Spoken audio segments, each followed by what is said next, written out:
બીજી બાબત કેવી હોય તો અહીંયા ભગવાન કરતા પણ ગુરુને વિશેષ દરજ્જો આપવામાં આવે છે। એના માટેની પંક્તિ છે કે ભાઈ ગુરુ ગોવિંદ દોનો ખડે કાકો લાગુ પાય, બલિહારી ગુરુ આપકી જો ગુરુ ગોવિંદ દિયો બતાય।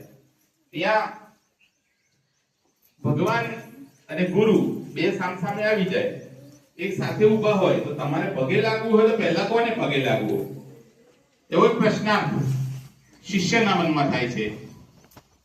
ત્યારે શિષ્ય પછી મનોમંથન કરે છે ને એ વિચારે છે કે ભાઈ મારે તો પહેલા ગુરુને નમન કરવું પડે, કારણ કે ભગવાનના દર્શન કરાવનાર કોણ છે તો એટલે ભગવાન કરતા પણ એમને ચડિયાતા ગણવામાં આવ્યા છે। આ તો આપણા જીવનની અંદર પહેલા ગુરુ આપણે કોઈ હોય તો આપણી માતા છે, માતા પિતા આપણા પહેલા ગુરુ છે। કારણ કે આપણે અહીંયા શાળામાં આવીએ છીએ એની પહેલા જન્મ પછી આપણને શીખવનાર, આપણું લાલન પાલન કરનાર, બોલતા શીખવનાર, આપણને ચાલતા શીખવનાર એ જો કોઈ હોય તો એ આપણી માતા છે। સૌએ પોતાના પહેલા ગુરુ તરીકે માતા પિતાને માનવા જોઈએ। પણ એરિસ્ટોટલે એક સરસ વાત કરી છે કે એમણે એમ કીધું છે કે હું તો મારા માતા કરતા પણ ગુરુને મહાન માનું છું। એવું કેમ કે મારે માતા છે તો મને સ્વર્ગમાંથી અહીંયા ધરતી પર લઈ આવે છે, જન્મ આપે છે, પણ મારા ગુરુ મને અહીંયા પૃથ્વી પરથી સ્વર્ગમાં લઈ જાય છે।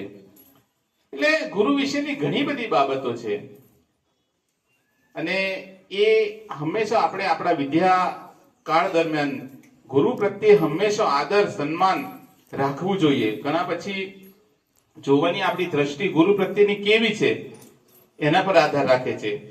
એટલે ગુરુ શિષ્યની ઘણી વાતો છે। રામાયણ મહાભારતની અંદર સાંદીપની ઋષિ, વશિષ્ઠ ઋષિ, ઘણા ઋષિ હતા અને આમ તો ગુરુ કહેવામાં આવે તો બે પ્રકારના ગુરુ હોય, શિક્ષા ગુરુ અને દીક્ષા ગુરુ।